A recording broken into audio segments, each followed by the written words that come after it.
What's going on about bringing jobs back in this country, especially where, you know, they're saying the Spanish people want to do the work that we don't want to do. We want to do the work. What's going on with that? Well, the unemployment rate for New Hampshire is significantly lower than most of the states in the country. That being said, and that's if you lose your job at, you know, say $800, $900 or $1,000 a week, and you go to a job that's significantly less.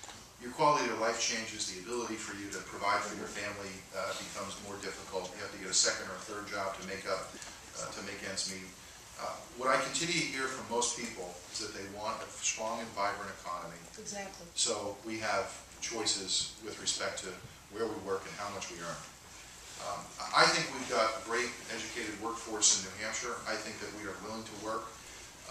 We have a long way to go with our local economies before we get to a point where I'm comfortable again. I mean, the unemployment rate needs to be significantly under 4% in order for us to feel that you have options, and that every person who lives in New Hampshire has options.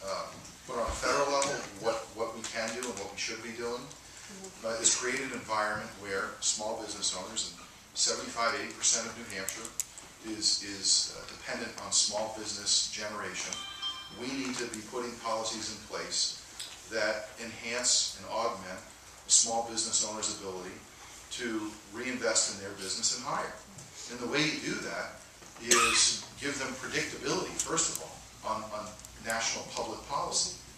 One of the things that I consistently hear from business owners is that there is a lack of predictability in healthcare policy and regulatory policy and tax policy. Now, it's very difficult to run a business when you don't know what the rules of the game are going to be from one month to the next. So do you know what happens? People reserve their cash, and rather than utilize it, they save it.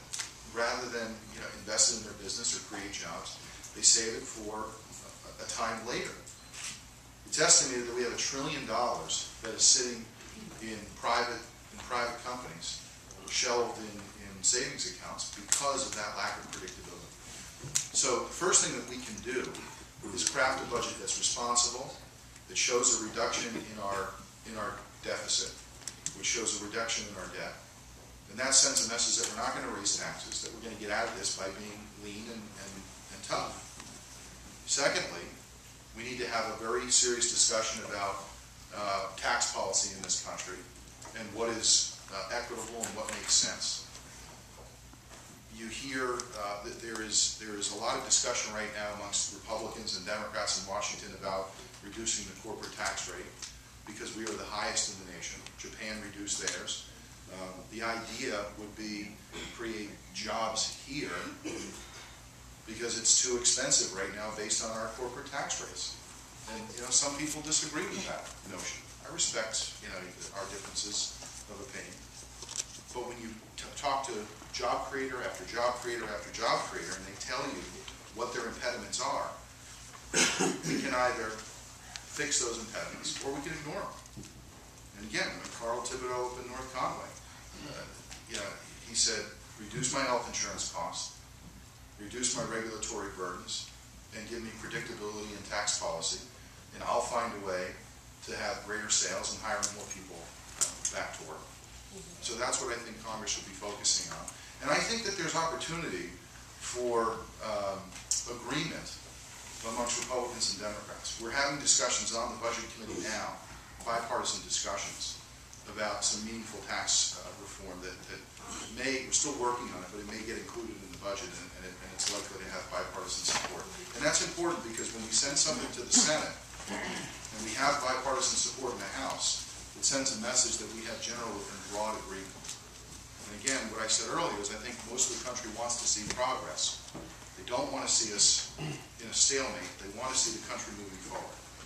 So, you know, not everyone is going to agree with some of these policy decisions, but when we can get Republicans and Democrats who are going to agree on some basic premise about stability, that's a good thing. And it sends a good, strong message to the Senate, and it increases the likelihood of getting those pieces of legislation enacted.